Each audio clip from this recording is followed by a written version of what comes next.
Hello and welcome. This is not the story of how Julius Caesar died, but rather how, step by careful step, he built his wealth in a world where ambition was both celebrated and feared. In a republic that claimed to loathe kings, he made himself indispensable.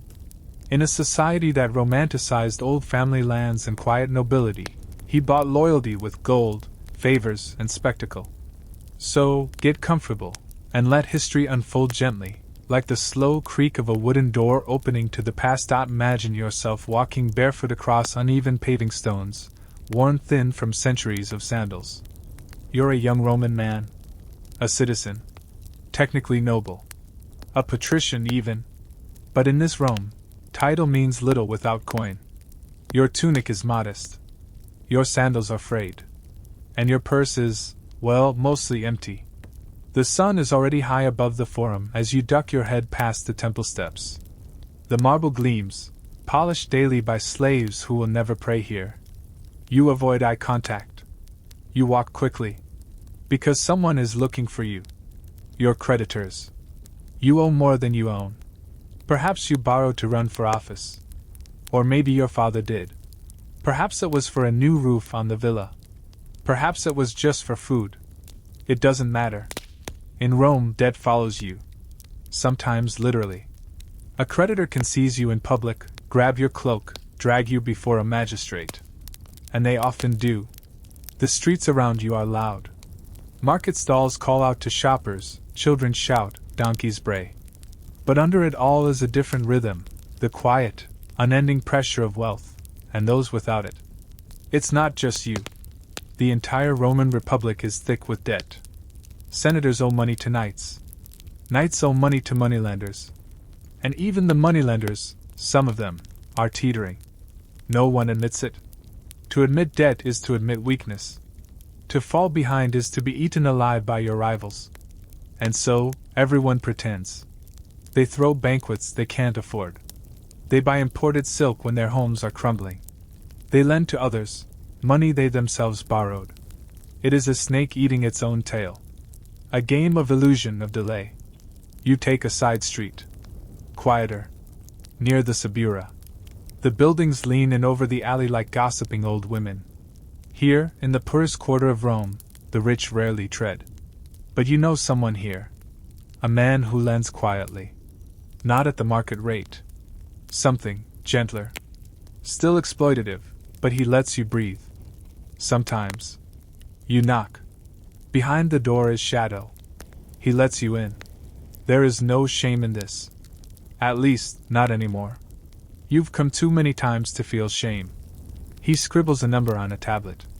You nod, not even bothering to read it. Later tonight, you'll dine with men who still wear rings with family crests. You'll laugh at their jokes. You'll make a show of sipping watered wine.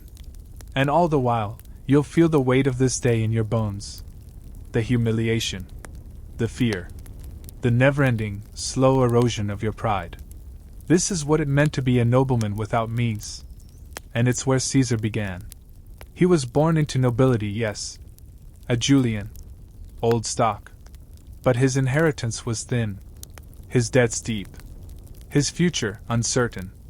In this Rome, every fortune begins with a facade.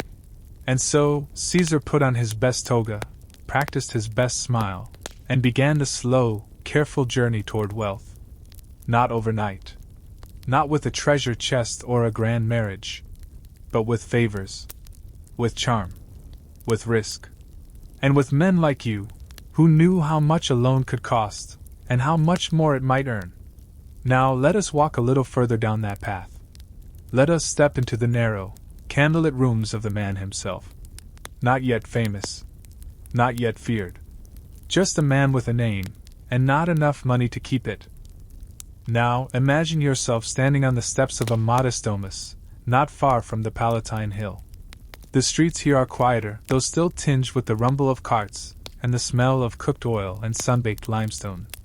In this unassuming neighborhood, a young man emerges into the Roman light, his tunic well-fitted, his sandals recently cleaned, and his chin lifted just enough to suggest confidence, not arrogance.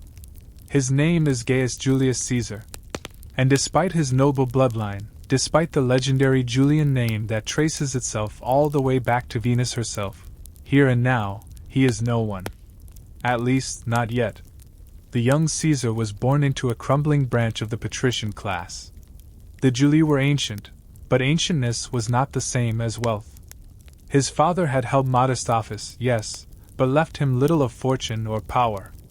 And Caesar's dowry, the financial and political launching pad of so many young Romans, was mostly symbolic. He did, however, have connections. His Aunt Julia had married Gaius Marius, a towering figure in Roman politics, a man loved by the people but loathed by the senatorial elite.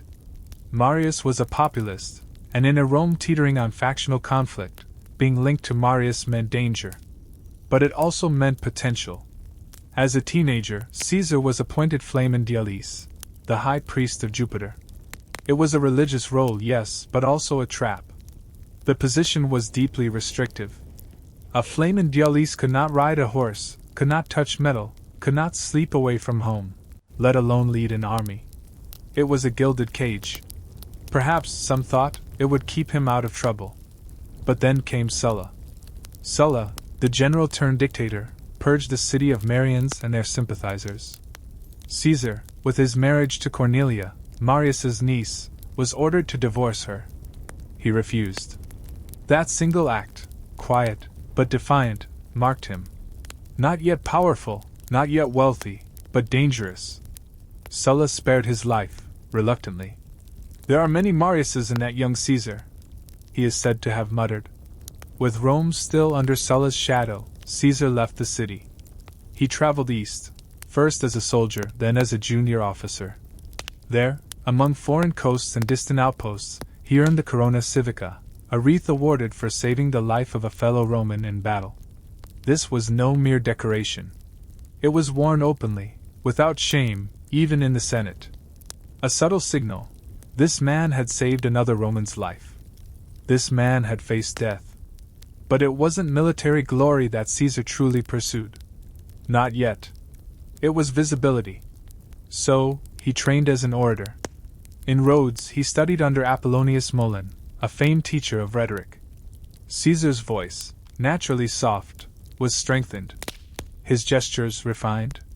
His ability to persuade sharpened like a dagger hidden beneath folds of silk. And when he returned to Rome, it was with debts already swelling, but with a reputation that whispered promise. He prosecuted corrupt officials. Not always successfully, but always loudly. He aligned with the populace, the faction that claimed to speak for the common people. He knew how to work a crowd. He knew how to work a patron. And he knew, more than anything, that money flowed toward momentum. Caesar borrowed extensively. From friends, allies, clients, and most of all, from men like Crassus. These weren't favors. They were investments. He spent lavishly on public games, on spectacles, on rebuilding neighborhoods damaged by fire. Every sesterce spent whispered his name into new ears. The Senate looked on with unease. To them, he was showy, reckless, too bold for his own good. But to Rome's lower classes, the shopkeepers, the freedmen, the veterans, he was fresh, familiar. A noble who seemed not to sneer, but to speak. A man who walked among them. Still, Caesar's path was not smooth. Every election was expensive. Every position, a negotiation. Even the priesthoods, even the military posts, each one required favors, promises, and always more borrowing. By the time Caesar reached the praetorship, his debts were mountainous. He owed more than most senators earned in a lifetime. But he didn't flinch. Because for Caesar, wealth was never a goal. It was a means. He understood that in the Republic's twilight, power did not flow from gold, but through it. It oiled the gears of command, lubricated the wheels of armies, softened the grip of enemies, and sweetened the ears of the masses. Caesar had no fortune yet. But he had vision. He had friends. And more than anything, he had motion. A man moving quickly through a world built on inertia. It would be a while before the Republic noticed it had already started to tilt. The Roman world, for all its roads and statues and columns, was full of things unspoken, quiet arrangements, hidden ledgers, debts that existed only in memory and handshake. And for Julius Caesar, debt was not just a burden. It was a tool. A shadow partner that followed him from the start. But where, exactly, did it all begin? Historians still puzzle over the mystery of Caesar's early financial ruin. How did a man from a relatively minor patrician branch accumulate such staggering debts by his early 30s? And more curiously, how did he survive them? We know that by the time he was campaigning for high office, Caesar owed creditors so much that he could not leave the city without fear of arrest. That his debts were so immense, they became part of his reputation. And yet, somehow, they never destroyed him. So let us step carefully through the mists of these early years. Let us look, not for one clear answer, but for patterns in the fog. One theory is simple: campaigning was ruinous. In the Roman Republic, every election was a performance, and performances cost money. Candidates were expected to wear their best togas, host lavish banquets, and entertain voters in public forums. They handed out food, sponsored festivals, paid for public games. All this in the hopes of securing a magistrate's seat, an office that often paid little, but brought influence and connections. It was an investment in visibility. And Caesar invested heavily. Another layer lies in social performance. Roman elites lived in a web of expectation. You were expected to maintain a certain image, to own a home in the right district, to wear fine clothing, to speak with a trained tongue. Even if your bank accounts were empty, you needed to appear abundant. Caesar, with his taste for elegance and calculated generosity, may have borrowed simply to keep up appearances. To dine with power was to spend like power. Then there is the matter of bribes. Though rarely admitted aloud, Roman politics ran on personal favors and under-the-table promises. Caesar likely bribed jurors, bought votes, and paid for the loyalty of powerful patrons. Not recklessly, but strategically. He wasn't just throwing coins into the wind. He was planting them, like seeds in carefully chosen soil. But perhaps the most compelling theory points to Caesar's alliances, particularly his relationship with Marcus Licinius Crassus. Crassus was not merely rich. He was Rome's richest man, an empire unto himself, with business interests in property, mining, and the buying of troubled debts. He owned entire neighborhoods of Rome, profiting when fires destroyed them and rebuilding cheaply with enslaved labor. Crassus saw potential in Caesar. A hungry, eloquent young man with a famous name and no money made for an ideal political instrument. Crassus financed Caesar's campaigns, bailed him out repeatedly, and guaranteed his debts, once pledging a personal fortune to keep Caesar in the race for Pontifex Maximus. Why? Some say Crassus expected political loyalty in return. Others believe he simply knew how to spot a rising star. Still, the sheer scale of Caesar's debt remains shocking. Some modern historians estimate it to be tens of millions in today's currency, numbers that would cripple a lesser man. But Caesar never intended to stay small. He understood the rules of Roman ambition. Wealth was for using, not hoarding. Borrow first, and then rise high enough that repayment becomes irrelevant. It was a gamble. But it worked. By the time his enemies realized how much he owed, it was too late. Caesar had grown too popular, too connected, too necessary. They could not afford to bring him down without shaking the Republic itself. So the mystery remains, not just how the debts began, but how he carried them with such composure. Like armor. Or a disguise. To the outside world, he remained composed. Confident. Always dressed with care. Always ready with a word or a smile. And beneath it all, the debts lay quietly, like the foundation stones of a monument still under construction. Someday, the bills would come due. But not today.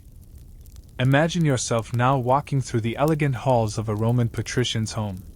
You step carefully over the mosaic floor, smooth, polished, depicting gods, chariots, and fierce lions, and the cool, darkened walls provide a comforting contrast to the heat of the day.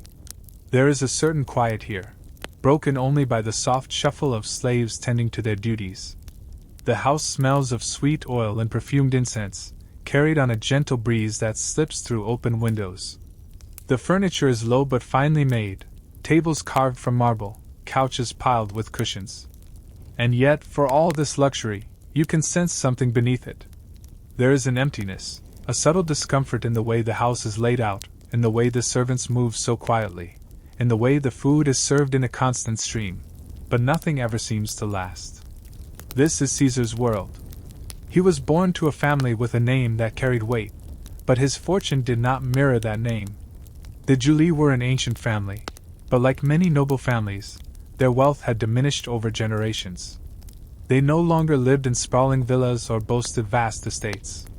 Instead, they lived in smaller, more modest homes, still grand by common standards, but always with the subtle pressure of expectation. In Rome, wealth was about appearances. Even in the best of times, even for the richest families, it was necessary to maintain an image. Public office, social status, and political power depended on it. Caesar knew this well. The city demanded that its leaders look prosperous, and Caesar did not hesitate to spend what he needed to uphold this image. He threw lavish dinners. He invited important senators and foreign dignitaries to games and feasts, where bread and wine were served in abundance, where laughter and talk of politics flowed freely. The opulence of the occasion masked the financial strain it placed on his purse. Roman society functioned on the premise that those with power and wealth would always appear wealthy, whether or not they actually were. Public appearances were critical. Debt was simply a tool, a means to an end. The grand feasts, the gifts to allies, the outward generosity, it all came with a price. And that price was the assumption that Caesar was, indeed, wealthy. If anyone in the Senate asked about his finances, his debts were conveniently forgotten. The illusion was important. But despite the opulence, Caesar's home was still run like a business. Every banquet he hosted was calculated. Every gift he gave was a political maneuver. A favor given to one patron could lead to years of loyalty. And that loyalty, just like the borrowed funds, was used to consolidate more power, more influence, and ultimately more wealth. Even when Caesar held no official office, he understood how to build power through appearances. The lavish parties, the sponsorship of public games, the extravagant decorations, they were not just signs of wealth but investments. Investments in his future, in his image, in his network. And Caesar was not the only one operating this way. Across the city, the Roman elite maintained the same performance, though not all were as successful at pulling it off. Some families, like Crassus, the richest man in Rome, had made their fortunes through business and speculation. Others, like Pompey, sought wealth and power through military success.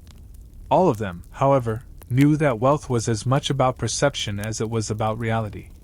For Caesar, the image of wealth was vital to his rise. He didn't just want to be seen as a nobleman. He wanted to be seen as a man who could command the respect of both the Senate and the people. He wanted to be the man who could reshape Rome from the inside out, without ever seeming like he was trying to do so. As he navigated the political labyrinth of Rome, his wealth remained precarious, a balancing act. On the outside, he lived lavishly. On the inside, he was constantly negotiating with debts, using money borrowed from his allies to fuel his ascent. But Caesar was no fool. He understood that wealth, true, lasting wealth, did not come from appearances alone. It came from control. Control of people. Control of resources. Control of the military. All these things could be bought. As he worked tirelessly to secure his position within the Republic, the carefully crafted life he led was merely a stepping stone to something much larger, a wealth of power, of influence, and eventually, of the richest treasury Rome had ever known. Now, imagine yourself as one of Caesar's political agents. Your role is both simple and complex, a mix of hard work, subtlety, and sheer endurance. You are part of the web of influence he is slowly weaving across Rome. You live among the busy streets of the city, just outside the Senate's shadow, constantly moving between noisy forums, shady taverns, and gilded homes. Your task is clear: secure the loyalty of the people, ensure Caesar's name is whispered in the right ears, and most importantly, keep the money flowing. Because in Rome, money is more than just coin. It is influence. It is power. It is a currency more potent than gold itself. You wake early, as the sun begins to crawl over the horizon. The city of Rome stretches before you, both grand and mundane. The clamor of the marketplace is already beginning, the smell of bread and fish filling the air, mingling with the scent of sweat and dust. The streets are alive with the sound of merchants calling out their wares, the distant rattle of a chariot, and the footsteps of hurried senators, busy traders, and the occasional beggar hoping for alms. You have a mission today. Several, actually. First, a quiet meeting with one of Caesar's allies, a man in the Senate who is wavering, unsure whether to throw his support behind Caesar or the opposition. You meet him in a nondescript tavern, tucked away from the bustling crowds.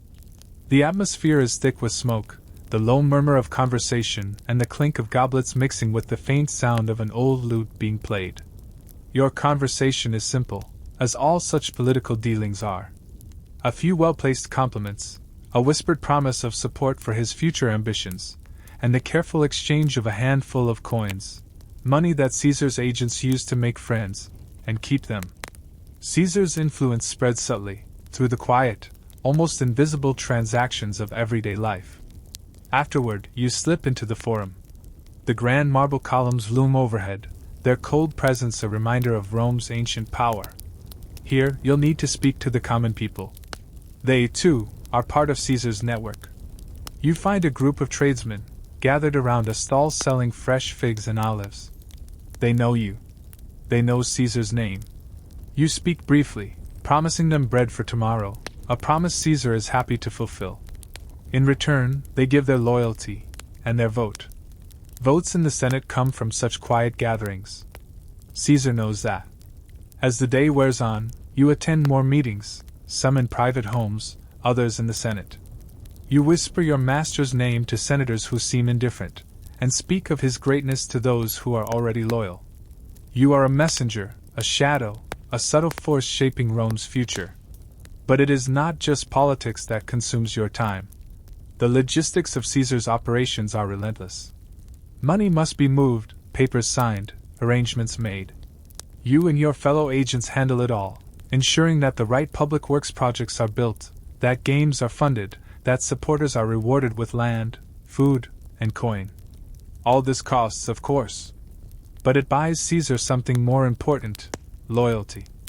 By nightfall, you return home. Your apartment is small, but the work is never done. Even as you sit down to eat your sparse dinner, some bread and salted fish, perhaps a small cup of wine, you know tomorrow will bring more of the same. More errands. More promises. More deals to be brokered. Caesar, however, has one advantage you do not. He commands not only the loyalty of men like you but of entire armies. And that, more than anything, is the key to his rising wealth. With every promise of bread to the poor, with every glistening coin given in exchange for a vote, he buys an army of followers, loyal not just to him, but to his cause. And as his army grows, so too does his power. But for you, this is merely the daily routine. The work of a political agent, pushing, persuading, securing alliances one small transaction at a time. It is tedious, yes. But in a city like Rome, it is necessary. The work is slow, but Caesar's wealth will grow in ways that cannot yet be seen. One small promise today will become a grand victory tomorrow. One small step at a time. And when Caesar eventually takes power, you will be there. Not with gold, but with the quiet understanding that this subtle work, is how Rome is built, one handshake at a time. Now, imagine the year is 75 BC.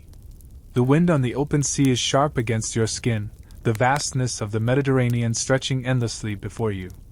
You are Julius Caesar, a young man full of promise but with little more than the name of your family and a reputation yet to be earned. You are on your way to Rhodes, hoping to study rhetoric with the famed philosopher Apollonius Molon, but fate has other plans. As your ship sails along the coast, a shadow appears on the horizon, an enemy vessel. It's fast, built for speed and raiding. Before you can react, the pirates strike. you and your companions are captured. The pirates are a brutal, rough group, but they are no match for Caesar's resilience. They bring you aboard their ship, and there, in the belly of their vessel, you are held captive. For most, such an event would be a humiliation, a moment of terror, a tragedy to be hidden away. But not for you. Instead, you act as if nothing has happened. You treat your captors with an air of condescension. You are Julius Caesar, after all, and your name carries weight, even here. The pirates laugh at your bravado, calling you king of the world, teasing you in their rough, guttural voices. But instead of shrinking, you meet their mockery with humor. You joke with them, making light of the situation. You tell them that you'll be back soon, that they'll regret it when you do escape. Days pass, and you grow comfortable in your captivity. You even begin to make friends among the pirates. They grow to like you, perhaps even respect you, for your confidence and for the way you carry yourself. You treat them not as captors, but as equals. You tell them you'll return with a ransom, and in return, they promise to keep you alive. But the strange twist comes when you learn just how much the pirates expect for your ransom. They set the price much lower than what you had anticipated. 500 talents, a fortune to most, but not one that would cause you much difficulty. As the negotiations unfold, you begin to see the pirates' underestimation of you as an opportunity. You are not the frightened prisoner they assumed you were. Instead, you begin to act like a ruler. You start to take charge of your situation. You demand that they raise the ransom, knowing full well that if they do, the money will come from your family, from those who will owe you even more when you are free. You write letters to friends and allies, explaining your predicament, telling them that your capture is nothing more than a temporary inconvenience.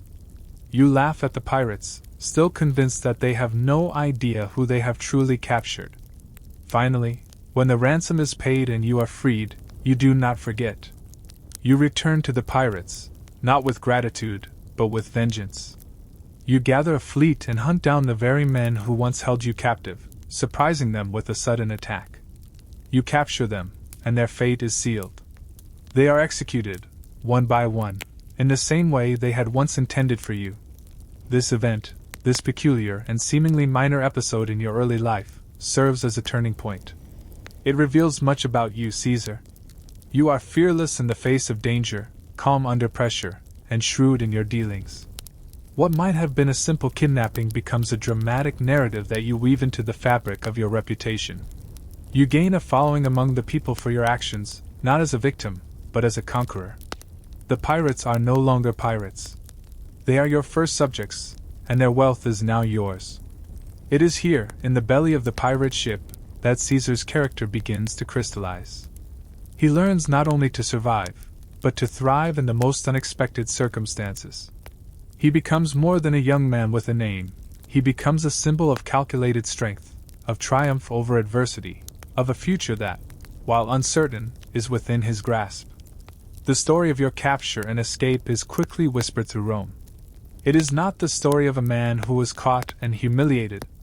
No, it is the story of a man who laughed in the face of his captors, who controlled his fate with the same ease that he would later control Rome itself. This is the beginning of your rise. Now, imagine you are in a crowded Roman forum, the air thick with the sounds of debate. The city is alive with the hum of voices, the clattering of chariot wheels, the hurried steps of senators, and the cries of street vendors hawking their goods. The sun casts long shadows over the stone, and you can feel the ancient weight of the Republic pressing down on every corner of this bustling metropolis. In this forum, among the crowds, you observe a strange and complex dance, a social ritual that, while invisible to many, fuels the very engine of Rome's power and wealth, patronage. You, a political agent in Caesar's network, know well the unspoken rules of this system. It is a system built on loyalty, favors, and above all, money. Rome is not simply a city of soldiers, generals, and senators. It is a city where the flow of wealth depends entirely on the ties between patrons and clients. This system of patronage, dating back centuries, is both simple and vast.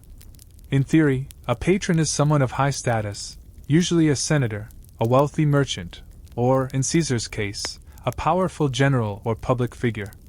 The client, on the other hand, is someone in need, be it for food, legal help, or political support. In exchange for protection or a favor, the client offers his loyalty and services. The client is expected to show gratitude, often through public shows of support, attending the patron's games, following them into political battles, or simply voting in their favor. It is an economic system as much as a social one. The client's loyalty is not a matter of friendship, but a matter of debt. In Caesar's world, this system is more than just a way to gain votes. It is a means of accumulating wealth. Caesar understood early on that patronage was his path to power. The key was not just gaining the loyalty of a few, but building an entire network of clients whose loyalty could be purchased through public works, bread, games, and coin. And here, in the heart of the city, the complex web of patronage unfolds before you. Caesar, though young and relatively poor at the time, used his initial wealth to build alliances. Through political maneuvering, he awarded land to soldiers, built temples to the gods, and sponsored games, events that would capture the public's attention and, in turn, their loyalty. The people, having received their daily bread, their entertainment, their legal help, became indebted to him. It was not a debt that could be repaid in coins, but one in loyalty and influence. Each client you meet today, each person whose name you note in your ledger, is a part of Caesar's growing influence. These men, and sometimes women, represent votes. Votes in the Senate, votes in elections, and votes in Caesar's favor when it matters most. Every favor granted brings with it not only gratitude, but a debt of loyalty that will become Caesar's wealth. Consider how Caesar's wealth is not stored in treasure chests or vast estates, though he does own land, of course.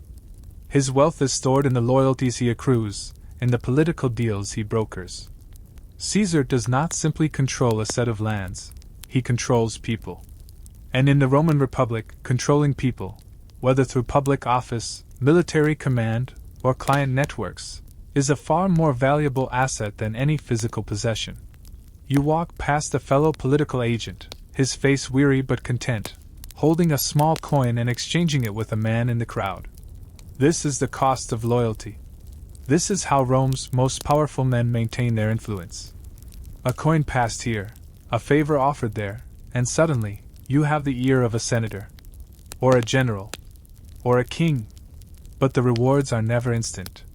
Patronage is a long game.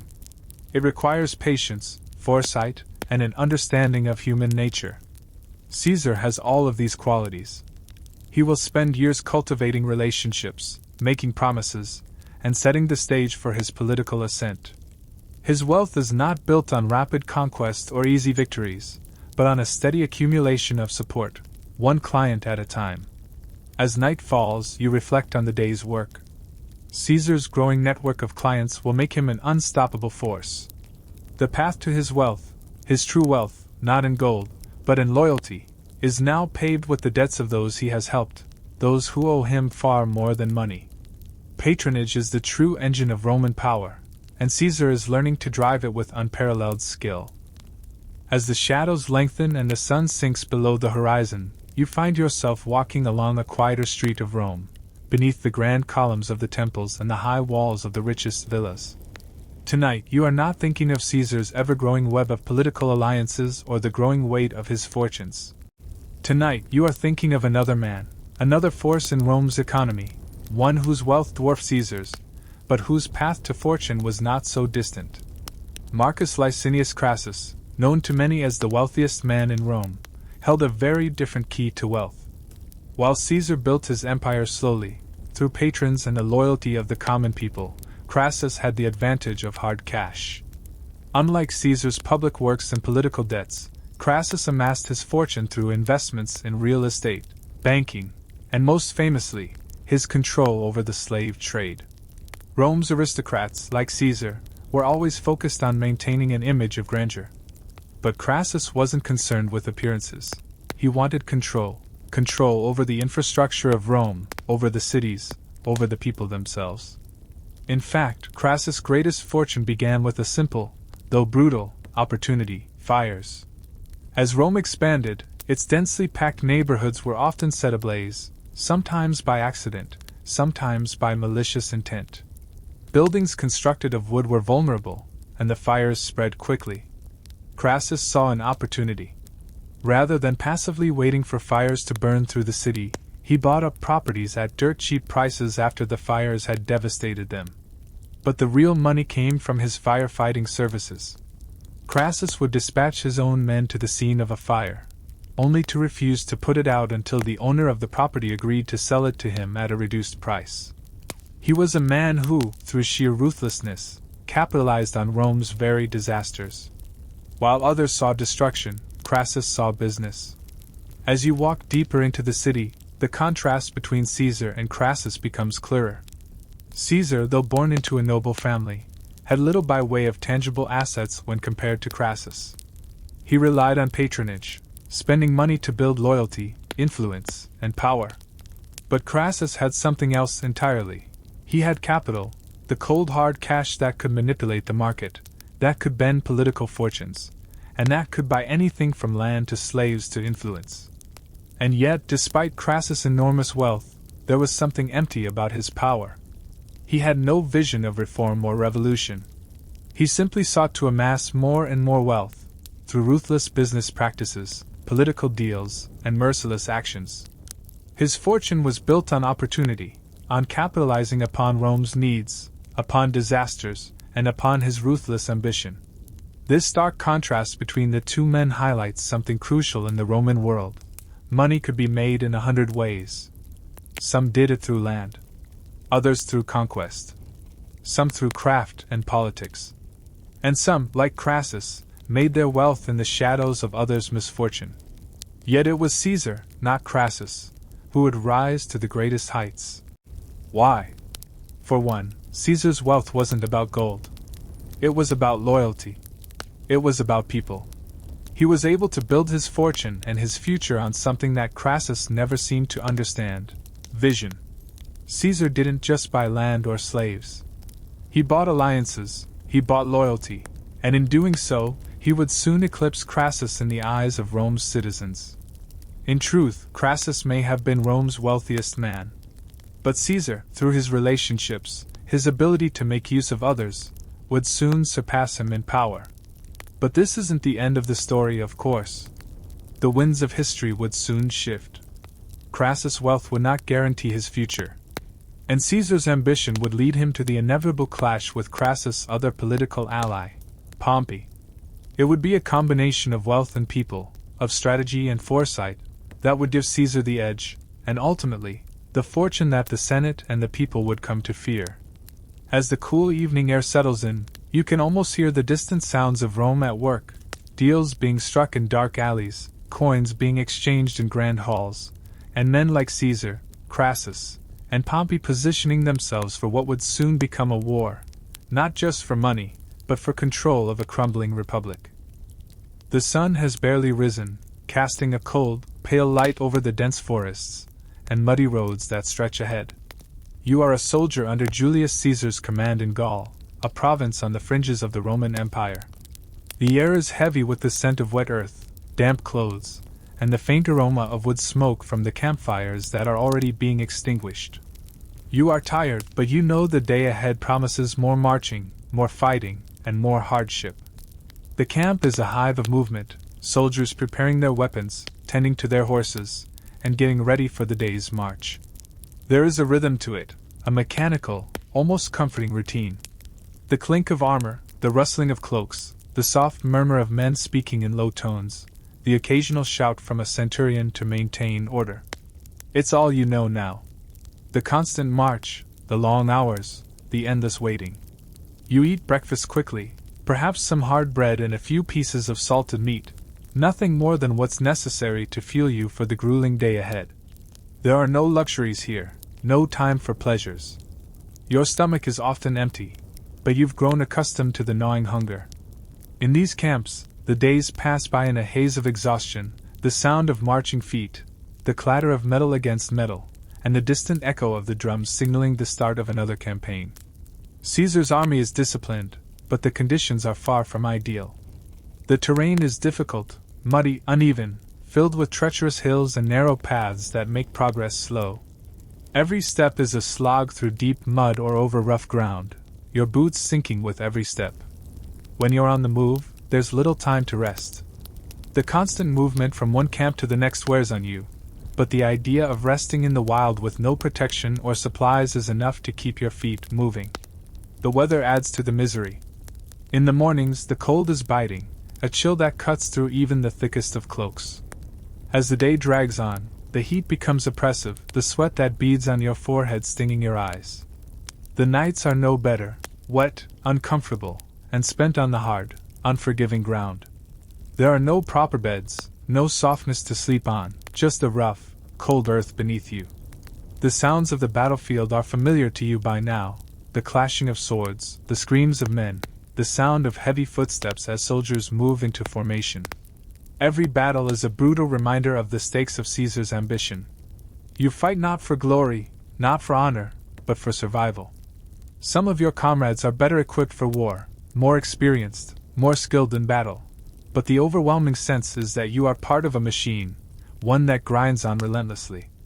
You march through thick forests, your boots sinking into the earth as you trudge forward. The forest smells of damp leaves, rotting wood, and the faint metallic scent of blood from skirmishes with local tribes. There is little time to think about the bigger picture, the politics of Rome, or the ambition of your commander. Your world is limited to the next step, the next camp, the next fight. Occasionally, there are moments when you sit by the campfire, the flames flickering in the quiet night. The stars above you are dimmed by the smoke and the fatigue, and the conversations are quiet murmurs of men who know this is not the life they dreamed of, but one they have no choice but to endure. You try to sleep, but the sounds of the night, the rustle of leaves, the occasional distant cry of a bird, the shifting of men, make it difficult. You dream of home, of your family, but those dreams are fleeting, always interrupted by the sharp, cold reality of life in the field. And then, just as the day's grind threatens to overwhelm you, Caesar appears, as always, at the head of his army. His presence is a mix of command and charisma, his voice clear even above the noise of the camp. He is a man who knows how to keep the army moving, how to inspire, how to lead. For all the hardships, for all the exhaustion, there is an undeniable force about Caesar that drives you forward. You march not just because of orders, but because of the sense of purpose he instills in you. He is the man who can lead you through the mud and into the unknown, who promises that this suffering will lead to something greater. But for now, all you can do is march. All you can do is endure the grueling days and cold nights, fighting in the name of a vision that feels distant, something about expanding the Republic, gaining wealth, and ensuring Rome's dominance. The details blur. The only certainty is the relentless march forward. As night falls, the camp settles into a deep, uneasy quiet. The fires flicker low, and the only sounds are the occasional murmur of a soldier in his sleep or the distant calls of birds flying through the dark sky. Tomorrow, the march begins again. The year is 58 BC, and Julius Caesar is poised on the edge of something monumental. His army, though still young and inexperienced, is about to enter the dense forests of Gaul, an area that, to many Romans, is little more than a collection of barbarian tribes. It is a far cry from the streets of Rome, where Caesar had once struggled to find his footing. But here, in this untamed wilderness, Caesar would not just prove his military skill. He would establish an empire, one that would fill his coffers and swell his influence. The conquest of Gaul would become not just a war of territory, but a means of accumulating wealth in ways that the Senate could not ignore. For Caesar, the goal was clear: control the richest resources of the northern provinces, loot their treasures, and bring the spoils back to Rome. This was no mere military campaign. It was an economic venture, a long-term investment into his power and fortune. You, a soldier in Caesar's army, march into Gaul with little understanding of how the land works. The region is divided among many tribes, each with its own customs, languages, and warriors. The terrain is harsh, thick forests, marshes, and rivers that seem to stretch endlessly. The weather, too, is brutal, often shifting from heavy rains to scorching heat in the same day. But there is no time to complain. The order is simple: advance, conquer, and plunder. The battlefields of Gaul are unforgiving. The Gauls, though not as organized as the Roman legions, are fierce warriors who know their land better than any of the soldiers. Every day, there are skirmishes, ambushes, and pitched battles where the air is thick with dust, sweat, and the distant roar of battle cries. The clash of swords and shields echoes across the hills, and the ground trembles beneath the weight of thousands of marching feet. Yet, for all the bloodshed and struggle, there is something far more valuable to Caesar than the territory itself. The real wealth is in the loot, the gold, silver, precious goods, and, most importantly, the slaves.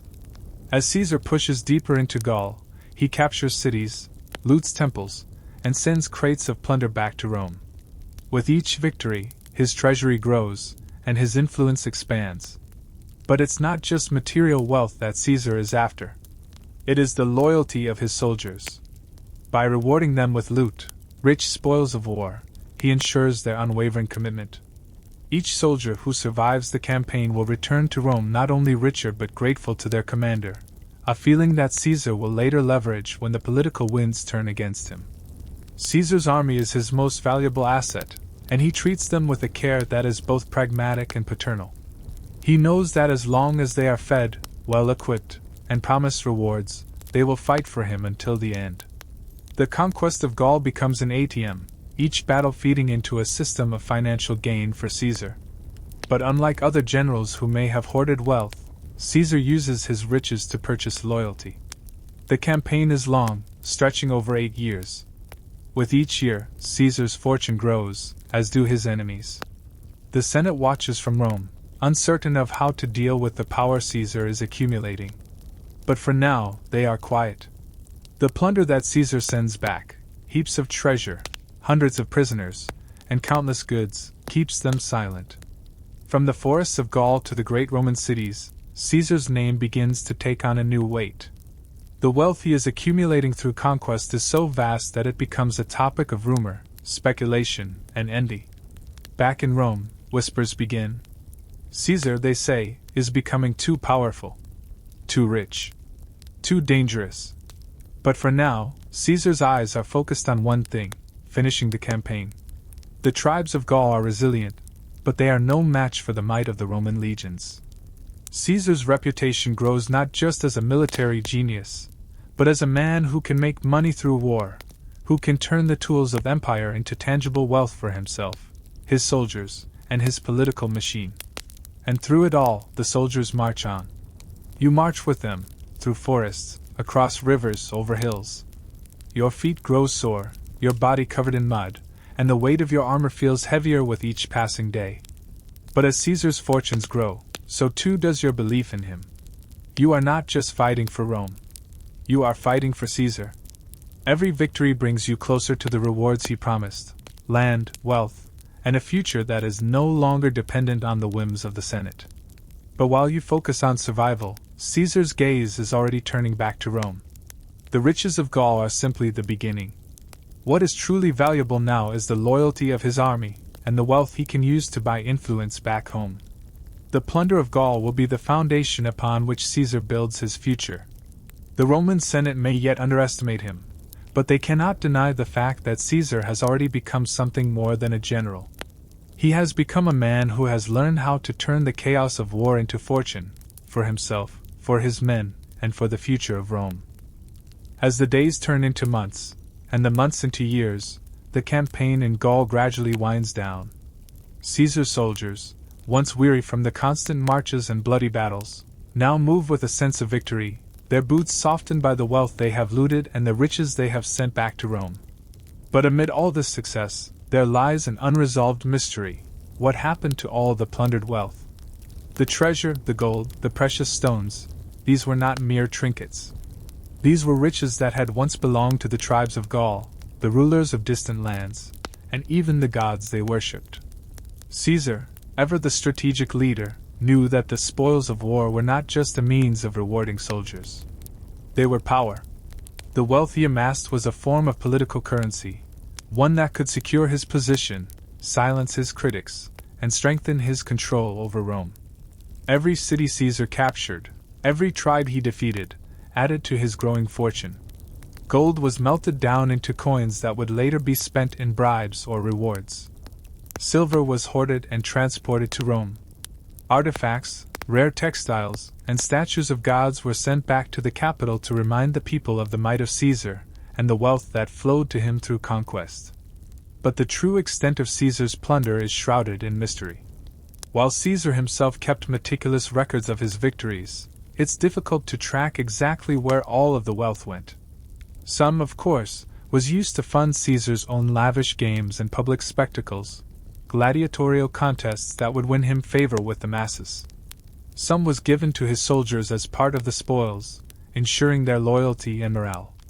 But much of it disappeared into the machinery of Roman politics, spent on political alliances and favors. One theory suggests that Caesar used the wealth to buy loyalty from the Senate and keep political figures. Bribing them with gold, land, and promises of future rewards was a key part of his strategy. This made sense, for if Caesar's wealth was a tool, then political loyalty was the ultimate prize. But the question still lingers: how much of that wealth actually ended up in Caesar's personal possession? We know that Caesar was no stranger to spending vast amounts of money on his personal image.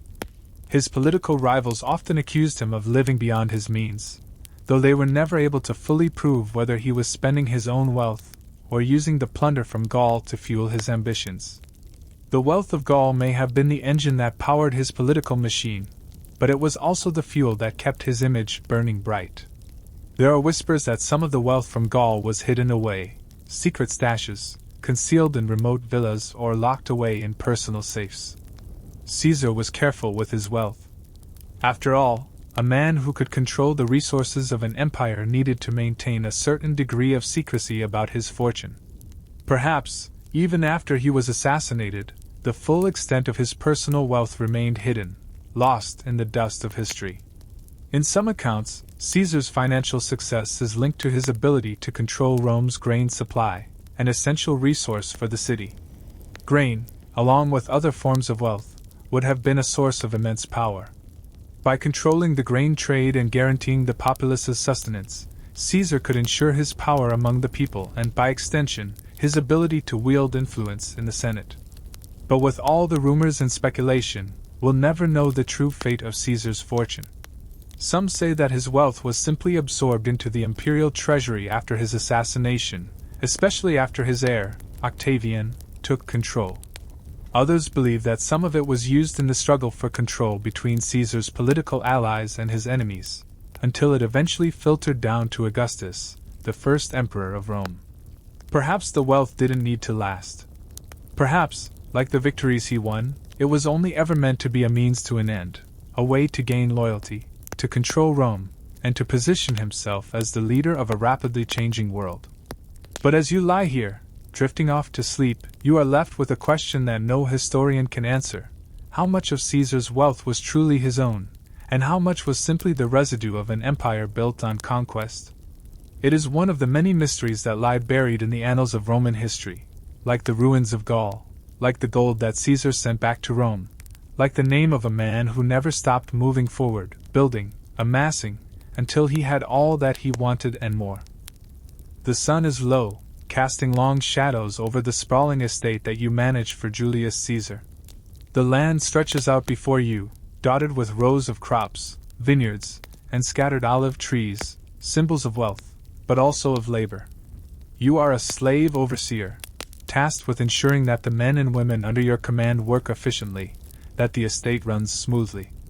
It is grueling work, but it is also part of the machinery that fuels Caesar's growing fortune. As the overseer, you are at the top of the hierarchy in this small corner of the Roman Empire. The slaves below you work tirelessly from dawn until dusk, planting, harvesting, and tending to the fields. Their lives, though marked by toil and hardship, are essential to the success of Caesar's agricultural holdings. You know that the crops grown here, whether it be grain, olives, or grapes, will not only feed the people of Rome, but will provide the resources Caesar needs to fund his military campaigns, his political ambitions, and eventually, his personal wealth. You stand at the edge of the field, watching as the slaves bend their backs under the hot sun. The air smells of freshly tilled earth, the scent of crops ripening on the vine, and the faint, metallic tang of sweat. The fields are well maintained, each row neat and orderly, a testament to your careful supervision. But you can hear the murmurs of the slaves, the occasional complaint from one of the men who has been working under the scorching sun for hours without respite. They are afraid of you, as they should be. You have the authority to punish them if they fall behind, to whip them into submission if they defy orders. But not today. Today, you walk among them with quiet authority, offering brief instructions as needed. You pass by the women working in the olive groves, their hands stained with the dark residue of the olives, and you give a nod of approval. The grapes will soon be harvested, and the estate will make a tidy profit from the wine it produces. As the overseer, your life is one of constant surveillance. The field must never be left untended, the slaves must never slack off. You move through the rows of crops like a shadow, always alert, always aware of the precarious balance between discipline and rebellion. The slaves resent their work, of course. They know they are the backbone of the estate, yet they receive little more than basic food and shelter in return for their labor. They live in cramped quarters, their bodies worn by the heavy, repetitive work. The women are no different from the men. They toil just as hard, sometimes in the kitchen or the vineyards, sometimes in the fields. But what they may not know, what they cannot know, is that their hard work, their endless hours of labor, are building a fortune for someone far removed from their suffering. That someone, of course, is Caesar. Every grape harvested, every olive pressed, every loaf of bread baked, these are the fruits of your labor, but also the fruits of his fortune. The land that grows under your command is his land. The wealth you help produce will one day line the pockets of his political allies and soldiers. You walk back to the estate's main house as the sun begins to set. The villa, though modest compared to the grand palaces of Rome's richest citizens, is still an impressive sight. A simple, sprawling home with columns, a central courtyard, and a small garden filled with statues of gods. There, at the dinner table, the rest of Caesar's agents gather for the evening meal. You are not invited to sit with them. You are the overseer, not one of the elite. But that's all right. You have your own meal, bread, vegetables, and a small portion of fish.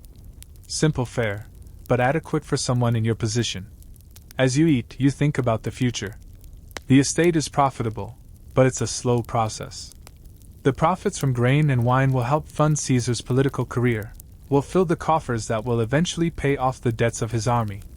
The Roman Empire depends on estates like these to maintain its armies, its cities, its vast infrastructure. And you are part of it, though your work will never be acknowledged in the grand halls of the Senate. Caesar's wealth is not the result of military victories alone. His wealth is built on the hard work of men and women like you, overseers, slaves, and soldiers, each contributing to the empire in their own way, however small, however humble. As you finish your meal, you return to your quarters, aware that the work never ends. There will be more crops to tend, more harvests to bring in, and more slaves to manage. Your life, like the land you tend, will continue to revolve around the same quiet, ceaseless rhythm.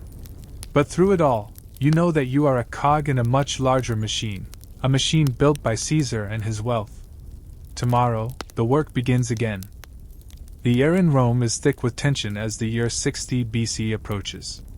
The city, as always, is alive with political maneuvering, with murmurs in the Senate, whispers in the streets, and secrets traded like coins in the dark corners of villas. And at the center of it all, Julius Caesar is preparing for the most ambitious move of his life.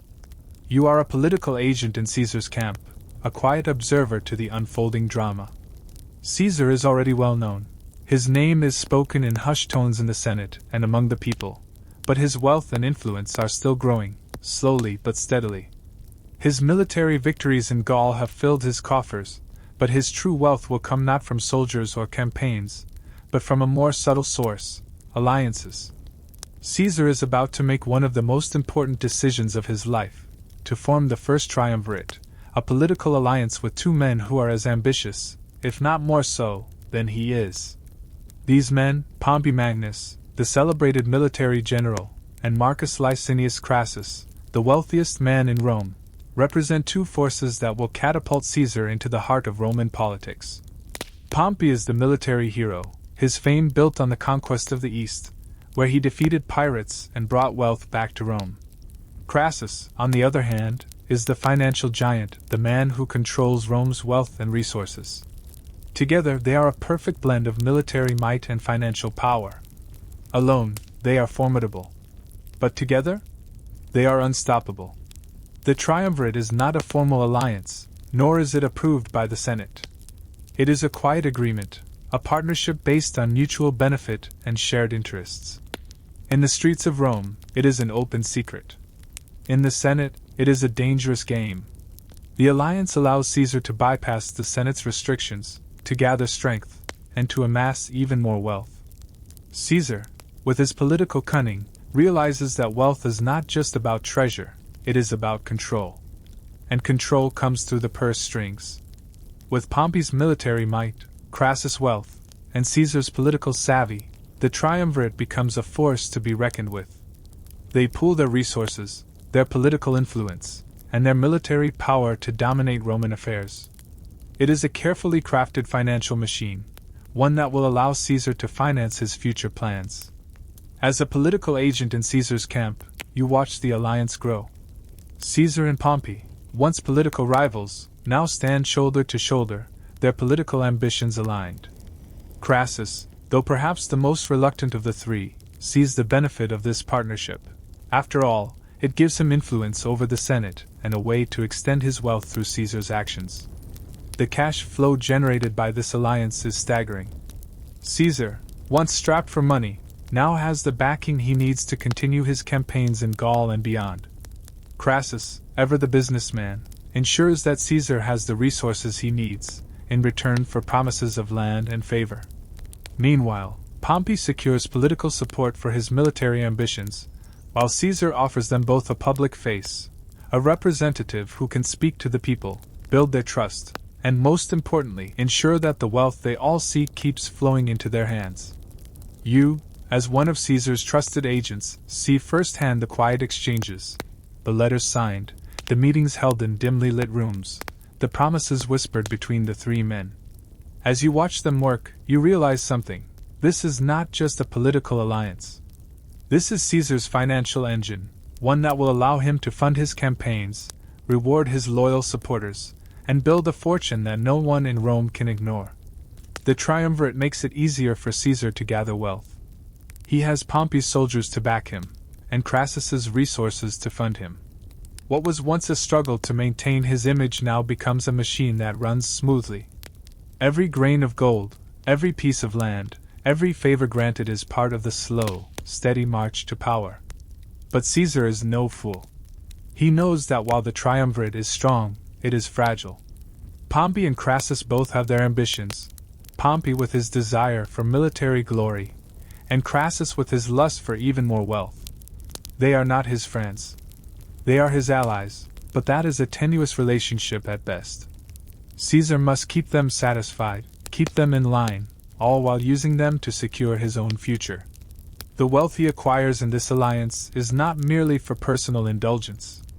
It is a means to an end. With each victory, each campaign, each bribe, Caesar builds his empire. It is no longer just about gaining power. It is about securing a place for himself in history. And as the years pass, as Caesar's wealth grows, you see the subtle shifts in Rome's politics. The Senate, once Caesar's enemy, is now a body he can control. The people, once disillusioned with their leaders, now look to him as a savior, a man who brings them the bread and circuses they so desperately crave. In the quiet of the night, as you rest in your quarters, you think of the strange, complex machine that is Roman politics. Wealth, loyalty, ambition, they are the gears that drive the empire. And Caesar, with his alliances, his control over cash flow, and his political brilliance, is the one who will eventually turn the wheel. Now, imagine yourself in the heart of Rome, where the marble columns of the Senate gleam under the afternoon sun, and the busy forums echo with the noise of political life. You are standing in the shadows of these grand buildings, observing the undercurrents that move the Republic. While the senators speak of noble ideals, of Rome's greatness, and its place in history, there is another side to Roman politics, a quieter, more subtle world where decisions are made not in public speeches, but in private exchanges, and where wealth is the currency of influence. You, an agent of Caesar, are well aware of this world. It is a world where bribery is not just common, it's necessary. In Rome, the public office, the consulship, the praetorship, the tribunate, was not just a position of power. It was a position to be bought. To rise through the ranks, to secure political influence, you needed more than just a noble name or a good speech. You needed money. The games, the festivals, the public works, all of these were necessary to win the favor of the people, and more importantly, to secure the support of the senators who controlled the levers of power. The ancient world may have been steeped in a veneer of honor, but beneath that facade was a system built on wealth and political favors. To win an election, a candidate needed to provide, in one form or another, for the people. That meant bribing the voters, offering them grain, free spectacles, public entertainment, anything that would convince them to show up at the polls and cast their votes. For the senators, the rewards were more substantial: land, money, military support, or the promise of future political favors. Caesar knew this better than most. When he sought the consulship, he didn't rely solely on his name or military victories. He paid for it, literally. He hosted public games, lavish dinners, and grand spectacles that left the people talking. He used his newfound wealth, which had been growing steadily from his military campaigns in Gaul, to win the hearts and minds of the people. But Caesar's wealth was not limited to the masses. He understood that the Senate, though wealthy, was a body of men who could be swayed, not by speeches or noble ideals, but by wealth. Caesar did not hesitate to use his financial resources to win the loyalty of key senators, offering them bribes or securing military posts for their sons. For the Senate, where old wealth and old families reigned supreme, this was not new. But Caesar was different. He did not simply buy votes, he bought alliances. The political landscape in Rome was often fragmented, with shifting factions, each vying for control. By using his wealth strategically, Caesar could unite disparate factions, secure their support, and ensure that they would stand by him when the time came to make the final push for power. As you watch Caesar maneuver through this world, you begin to see the pattern. Bribery is not corruption here. It is the system. It is the means by which political power is built and maintained. In Rome, your wealth does not just provide for your family or your estate, it provides for your political future. Without wealth, you have no power. Without power, you have no wealth. And Caesar, with his rising fortune, knows this better than anyone. The practice of political bribery was so ingrained in Roman society that it had its own rhythms, its own rules. It was almost like an unspoken contract, one that stretched back for generations. You would help your supporters rise to power, and in return they would owe you a debt. This debt, however, was not always paid with gold. It could be paid with loyalty, with military support, or with influence in the Senate. It was an unspoken pact that bound politicians together in a network of favors and mutual support. But Caesar did more than simply participate in this system. He mastered it. He spent huge amounts of money, not just on games and banquets, but on securing alliances with men of power, some of whom were already wealthy and influential, like Crassus and Pompey, while others were simply men of influence in their districts, who could rally votes when the time came. This was how Caesar's fortune grew. The plundered wealth of Gaul fed into a cycle of political support and bribery that allowed him to stay ahead of his rivals. Bribery in Rome wasn't limited to small-time deals. It was a grand system, designed to ensure that power stayed in the hands of those who could afford it. It was a machine that turned wealth into influence, and influence into imperial control. Caesar's ability to navigate this system, to control it, was one of the key reasons for his rise to the top. He understood that in Rome, wealth and power were not separate. They were two sides of the same coin. As the years pass, the people of Rome grow more and more dependent on Caesar's largesse. The bread, the spectacles, the rewards he offers, these are the ties that bind him to the common people. But it is the bribes to senators, the promises to generals, the gifts to loyal supporters that cement his true power. In Caesar's hands, bribery becomes a tool of politics, and politics becomes a tool of wealth. The contrast between Caesar's use of wealth and that of the Senate's old guard is stark. The senators, though rich, still cling to the old ways, land and title. But Caesar, with his understanding of the modern political system, uses his wealth to move the gears of power. He does not wait for favors to come to him. He creates them, paying for loyalty, securing allies, and making sure that no one can rise to challenge him without his consent. In Rome, power is not just about land or status. It is about control. And control, in this republic, is bought with wealth. Imagine yourself standing on the banks of the Nile, the great river winding through the landscape like a snake of silver under the sun.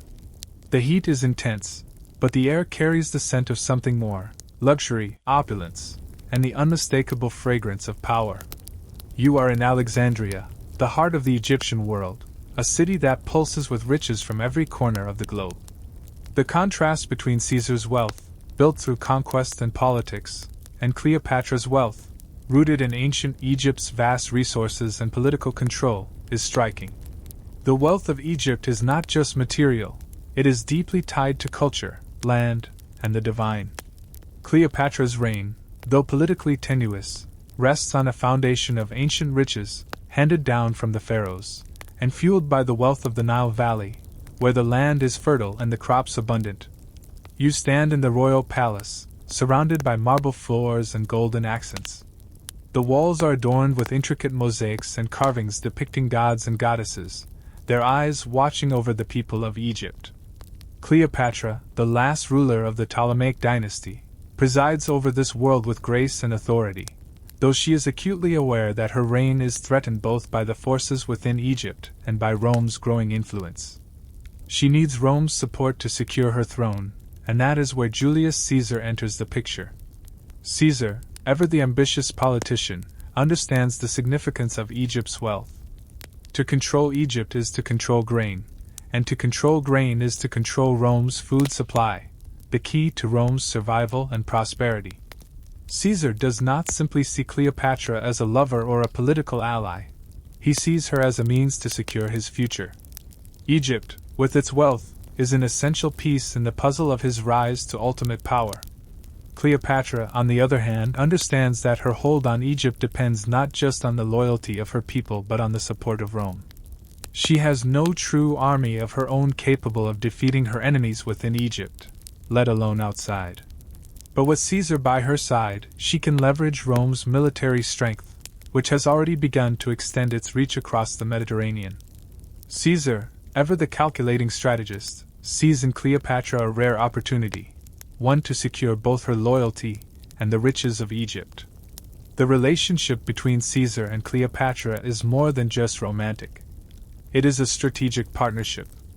Cleopatra, with her vast wealth, provides Caesar with the resources he needs to continue his military conquests and further cement his influence. In return, Caesar helps her maintain her grip on the Egyptian throne. Together, they create an alliance that brings both military might and economic prosperity to their cause. But their alliance also reveals the stark difference between their sources of wealth. Caesar's wealth, though impressive, is built on the conquest of foreign lands, the looting of cities, and the careful manipulation of Roman politics. He may control the loyalty of Rome's soldiers and the loyalty of the Roman people, but the true wealth he requires to fuel his ambition is often extracted through violence and the exploitation of conquered peoples. Cleopatra's wealth, on the other hand, is rooted in the ancient and divine. Egypt's wealth flows not just from its abundant crops and resources, but from its history, from the temples of the gods, the sacred power that flows through its royal family, and the symbolic connection to the pharaohs who ruled the land for millennia. Egypt's wealth is a living thing, bound to the earth and the gods themselves. As you observe this contrast, you realize something crucial. Caesar's rise to power, while fast and ruthless, is always tied to the external world, wars, alliances, military conquest, while Cleopatra's reign is rooted in the legacy of an ancient civilization, one that understands the importance of both spiritual authority and material wealth.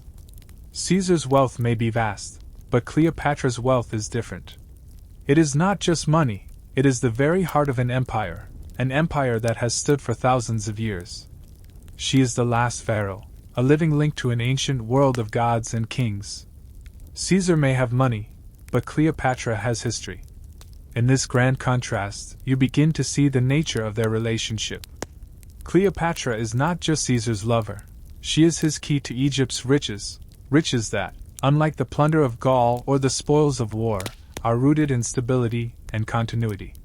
Rome can conquer, but Egypt has something Rome cannot simply take: an ancient, divine connection to wealth. Their alliance, though politically advantageous for both, also represents the clash of two worlds, one based on conquest and expansion, the other on tradition and sacred power. It is a partnership that will shape the future of the Mediterranean world, as Rome continues to expand its empire, while Egypt, under Cleopatra's rule, remains a beacon of ancient wealth and power. As the night deepens and the sounds of the city fade into the background, you are left with the image of Cleopatra, standing in her royal robes, her crown adorned with the symbols of the gods, ruling over the wealth of Egypt. And beside her, Caesar, his wealth growing, his power expanding, but still needing Egypt's resources to cement his place at the top of the Roman world. Together, they are a force to be reckoned with. But separately, they represent the very different paths by which power and wealth are gained in the ancient world. The streets of Rome are filled with a constant hum of activity.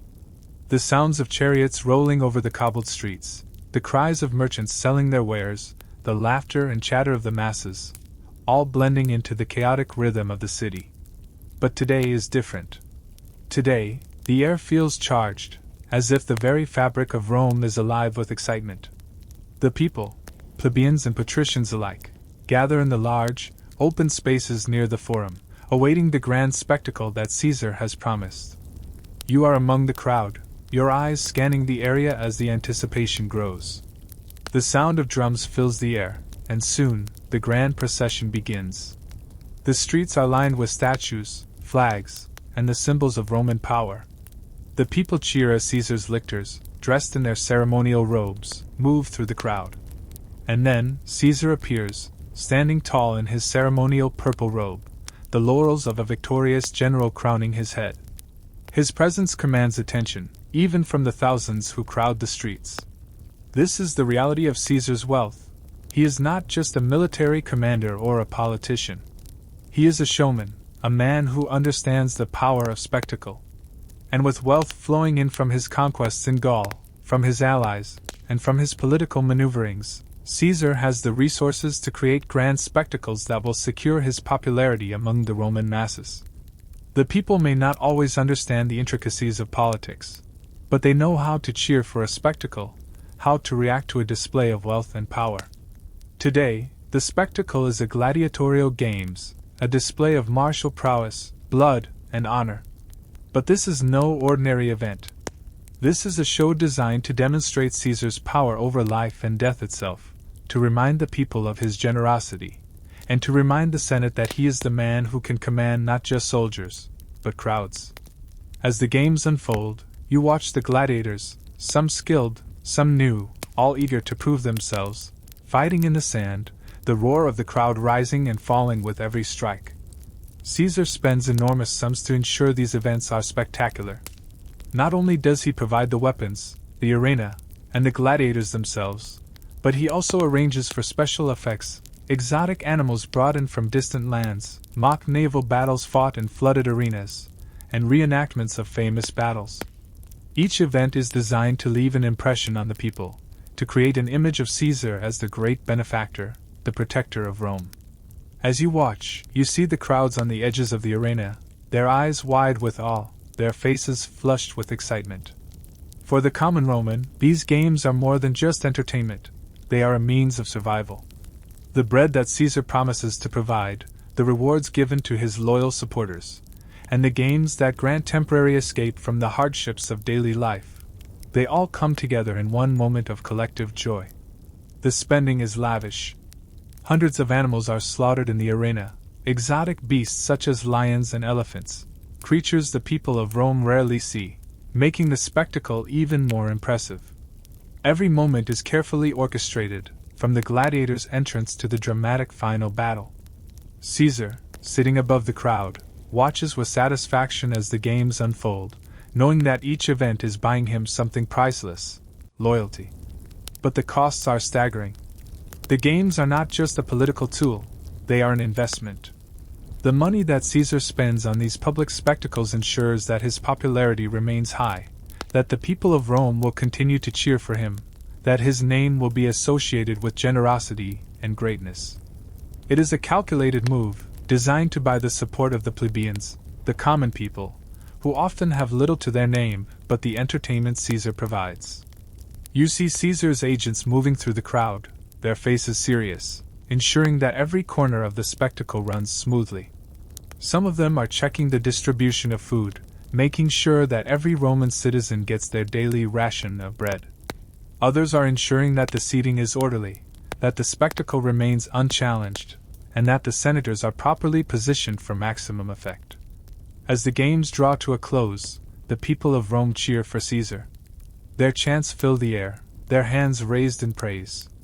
They will remember these moments long after the blood has dried in the sand. They will remember who gave them bread, who gave them games, who gave them glory. Caesar is not just a man in power. He is a god among men in their eyes, a figure larger than life.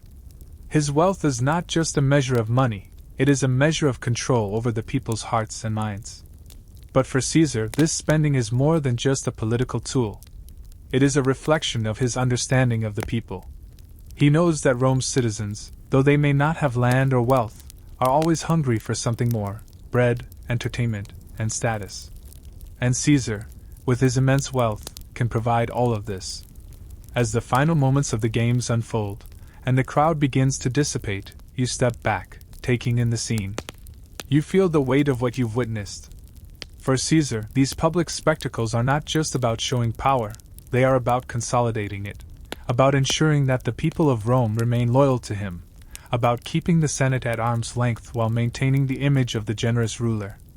It's a performance that, through wealth, Caesar has mastered.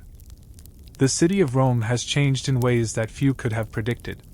The Senate, once the heart of the Republic, is now a place where old men argue in circles, too entrenched in tradition to see the new power that has already risen.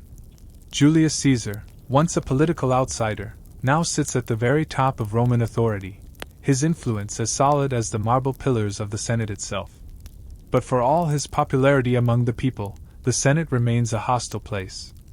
There, among his enemies, Caesar is seen not as a savior, but as a threat that must be carefully managed, even eliminated, by those who cling to the old ways of power. Caesar, however, has more than just military might on his side. His wealth, which he built through conquest and political maneuvering, is now his most powerful weapon. With it, he has the resources to reform Rome's crumbling economy and alleviate some of the pressures that have plagued the lower classes for centuries. As you walk through the streets of Rome, now more than ever, you feel the weight of Caesar's influence in the air. It is not only through the games, the lavish spectacles, or the armies he commands. Caesar is also changing the very foundations of Rome's financial system. His dictatorship, though controversial, gives him the authority to reshape the Republic as he sees fit. The people, long ignored by the Senate, begin to feel the effects of Caesar's vision, a vision that promises reform and stability. But the Senate is not pleased with these reforms. The patricians, those who have held power for generations, see Caesar's measures as a challenge to their privilege, and they resent the changes. For centuries, the aristocracy has used their wealth and land to control the Republic. But Caesar's rise to power marks the end of that system. He understands that in order to solidify his rule, he must rebuild the Republic in his own image, and this means making sure that the economy works for everyone, not just for the few who control the land. One of Caesar's first reforms is the cancellation of debts. Rome's economy has long been based on a system where debt, often crippling, has kept the plebeians, those who are not part of the elite, subjugated. Caesar knows that in order to maintain the loyalty of the common people, he must address this. Debt relief becomes one of the key features of his reforms. By canceling debts and ensuring that the people are no longer burdened by years of financial struggle, Caesar ensures their loyalty. He becomes, in their eyes, not just a conqueror, but a liberator, the man who has freed them from the crushing weight of Roman financial oppression. Another key element of Caesar's economic reforms is his control over the grain supply. Rome's population, particularly the urban poor, depends on the steady flow of grain from the provinces to feed its ever-growing population. Caesar uses his access to this vital resource to gain even more control. By ensuring the stability of the grain supply, Caesar secures the support of the people, particularly in the plebeian class, who are heavily dependent on the bread and food that keep them from starving. Caesar also works to reorganize the provinces, particularly those that he controls after his military campaigns. His reforms improve taxation, ensuring that Rome's empire is funded more efficiently. He streamlines the financial processes, cutting down on corruption that has allowed the rich to escape taxes while the poor bear the brunt of the burden. Caesar's efforts to reorganize provincial taxes help to increase revenue, bringing more money into the central treasury. This is money that will fund his armies, his political campaigns, and his future conquests.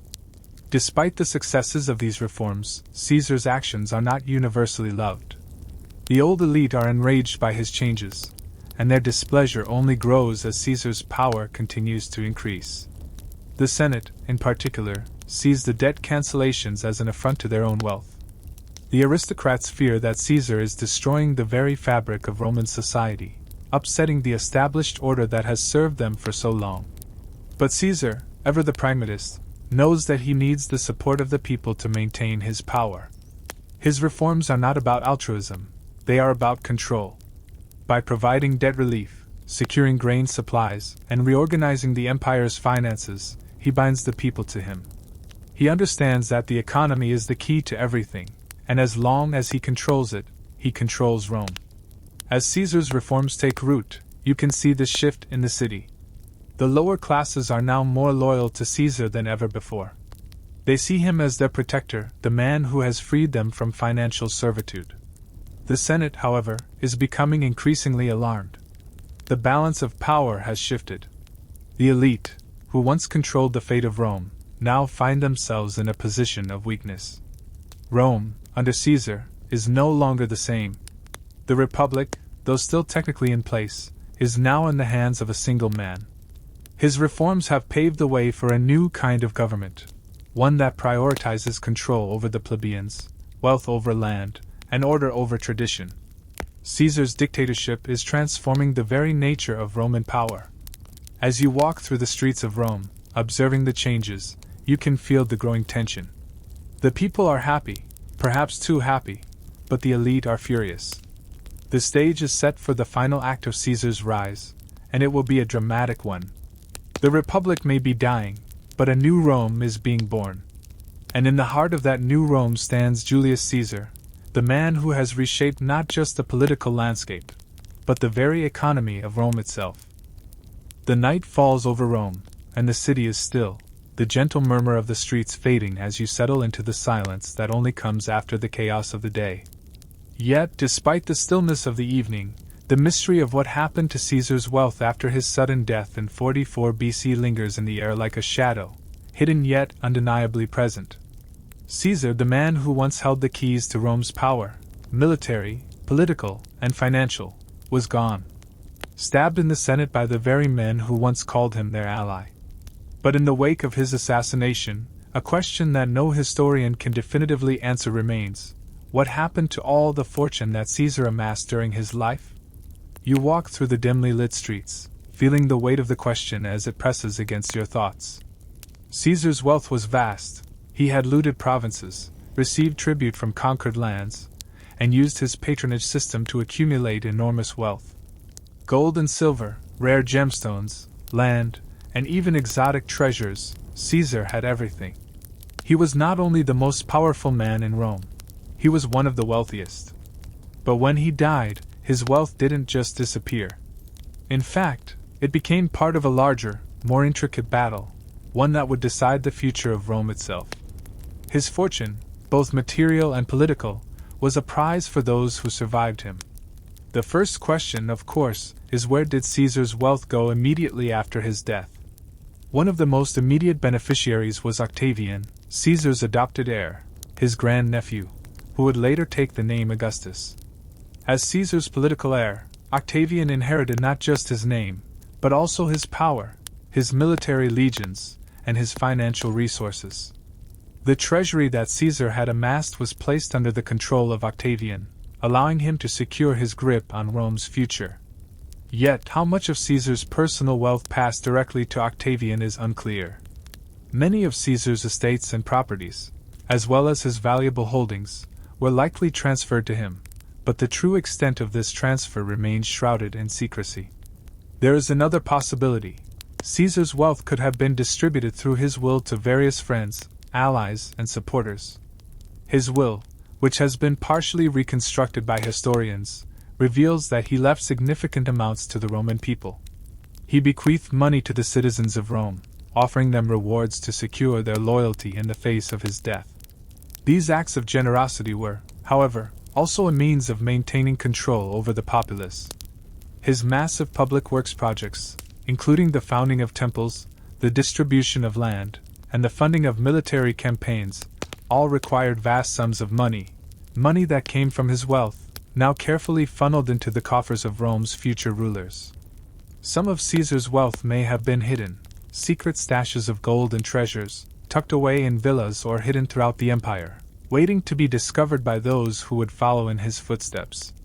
But these claims remain speculative, as no definitive evidence has ever surfaced to confirm the existence of these hidden caches.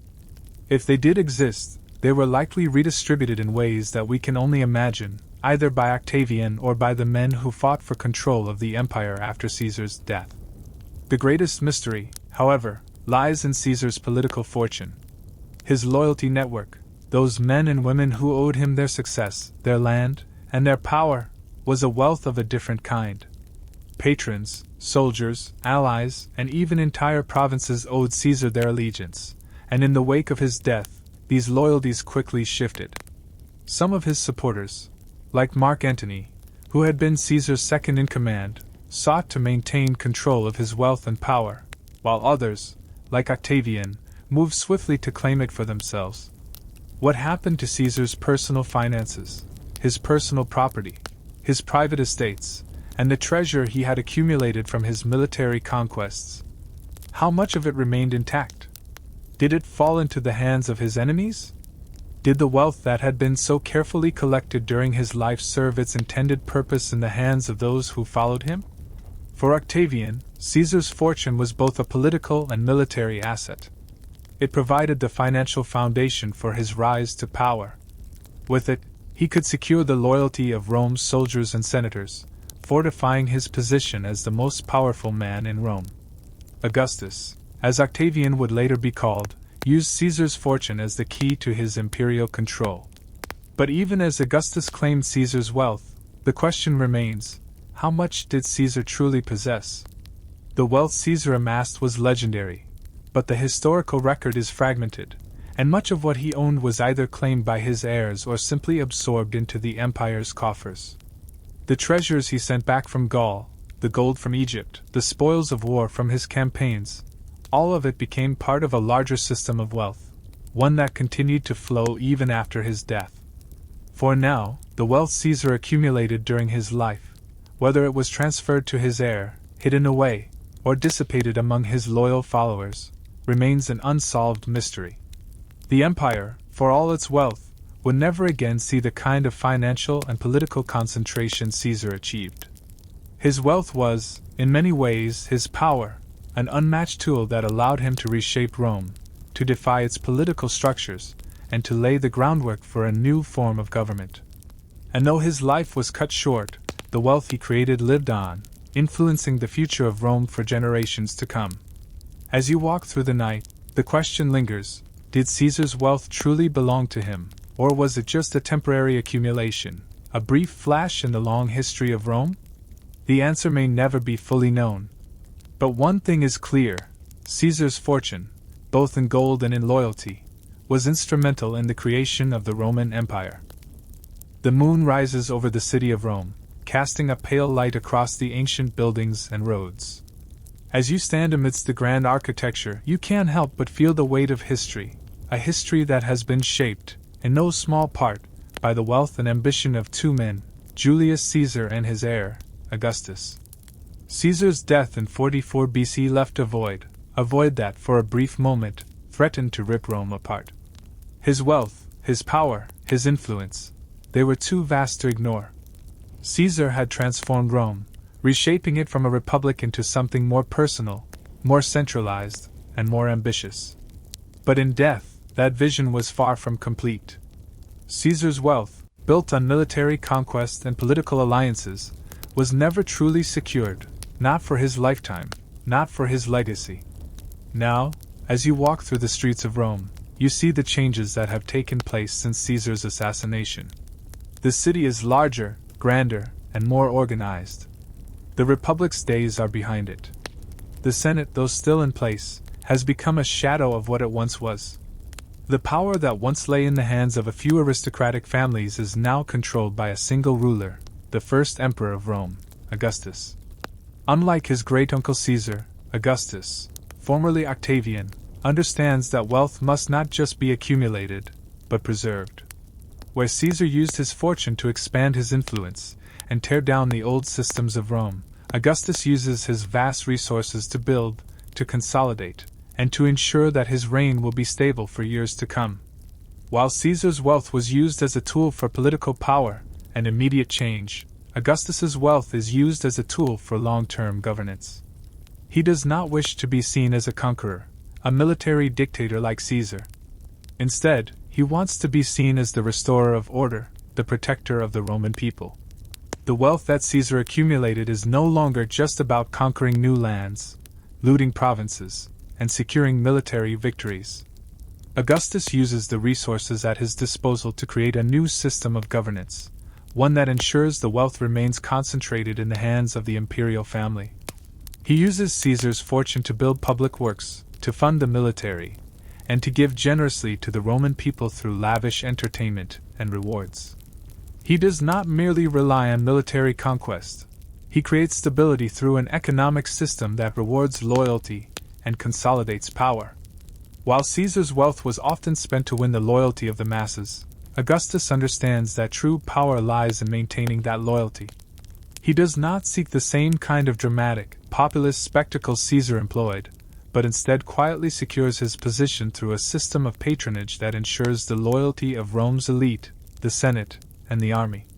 Caesar may have relied on spectacular games and military victories to maintain control, but Augustus builds a lasting empire through careful financial management and the steady, quiet accumulation of wealth, both for himself and for the state.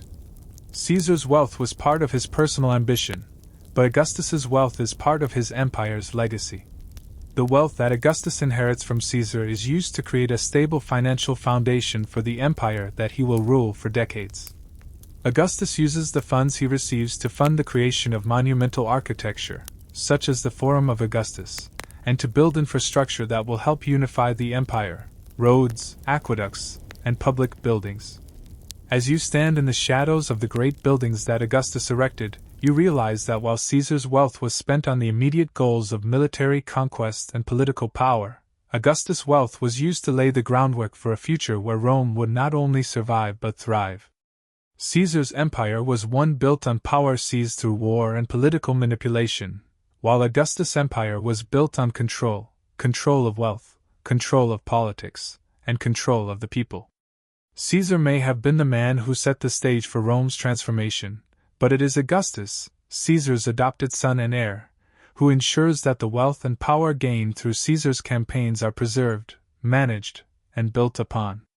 Caesar's fortune is the foundation of Augustus' empire, but Augustus, unlike Caesar, is careful to institutionalize that wealth, creating an empire that is not reliant on the whims of one man but on the stability of the state.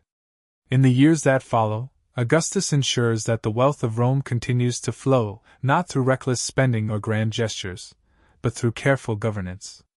He solidifies his power, leaving a legacy that will last for centuries, long after his own death. The wealth of Caesar, and the systems he put in place, are now used to build something lasting, something that will carry the Roman Empire forward, through its imperial wealth and military might, for centuries to come. As you step back and gaze over the sprawling city, you realize that Caesar's wealth was a momentary tool, a means to power. But Augustus' wealth is a legacy, a careful, sustained effort to create an empire that will endure. Caesar may have built the empire through his wealth and ambition, but Augustus secured its future by preserving that wealth and turning it into the foundation of a new, stable empire.